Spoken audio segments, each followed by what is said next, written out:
Hello everyone, good evening sa inyong lahat and welcome sa ating YouTube channel Bagong Pilipinas Old Queen TV. So mga idol, kung kayo ay baguhan pa lang po sa aking YouTube channel, kayo po ay nais kong anyayahan mag-subscribe, paki-like po at pakipindot ang notification bell para lagi tayong updated mga idol sa ating mga ginagawang video tungkol sa mga ganitong uri ng barya na nawawala na po sa circulation ngayon mga idol. So mga idol, ang ating topic ngayon ay tungkol sa baryang 1 euro, no, from Espanya, no. 2007 ito mga idol. Itong barya na to ay nakalagay po diyan ay Espanya, no. So ibig sabihin ay galing sa Espanya po itong coins na to, no. So sinasabi ko mga idol, yung ganitong mga coins na galing ng Europe, no. So magkapareho po ang kanilang hugis, no. Pero magkaiba po ang kanilang date, no. So dapat nating alamin po 'yan, no.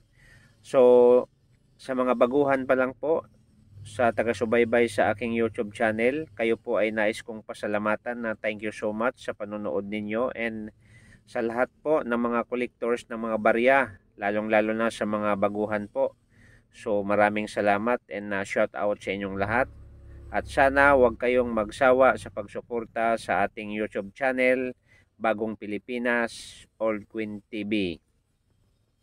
So mga idol, baka mayroon kayong ganitong uri ng barya, no? Huwag niyong hayaan na magasgas, no? Huwag niyong hayaan na kung saan-saan lang tinatapon ng mga anak ninyo, no?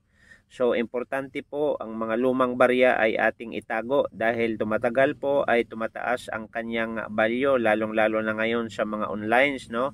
Yung mga nagbibinta ng mga old coins at saka sa mga auction ay milyon po ang halaga ng iba't ibang uri ng barya, lalong-lalo na yung year as 14th centuries, no. So 18 centuries, 16 and 17, 19 centuries, yun po ang mga high valuable coins, no.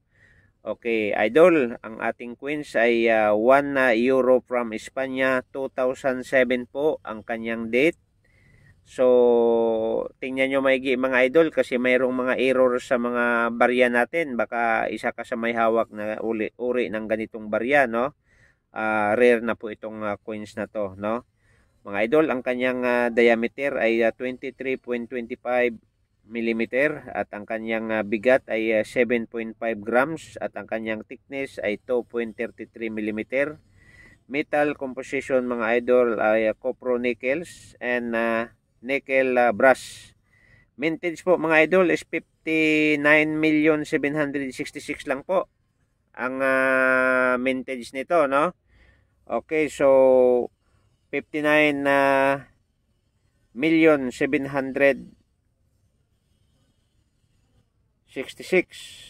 no, o 59,766 mga idol, no.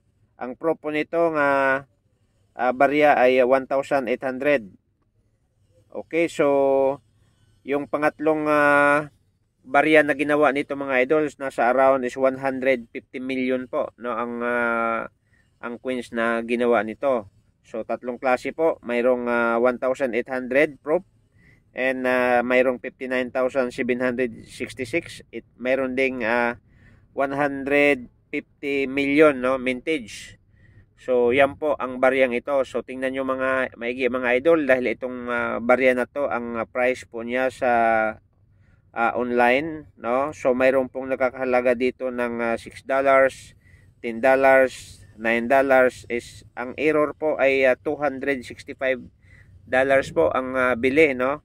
So sa Pilipinas po ay binibili po ng 5,674 po, no. Mayroong bumili nito sa mga bilihan mga idol, no. Okay, so nagkaubusan po ito ng coins na to, no. Okay, so at naka 14,310 po Philippine money, no. May per each po yan, may bumibili ng ganitong uri. So mga idol, itong barya na to ay hinahanap din ito ng mga iba't ibang kolektor, no? So baka mayroon kayo diyan at huwag kalimutan hipusin ninyo ang inyong mga barya. So maraming salamat mga idol sa walang sawang pagsuporta sa aking YouTube channel. Thank you so much and God bless and see you the next video mga idol. Abangan ninyo.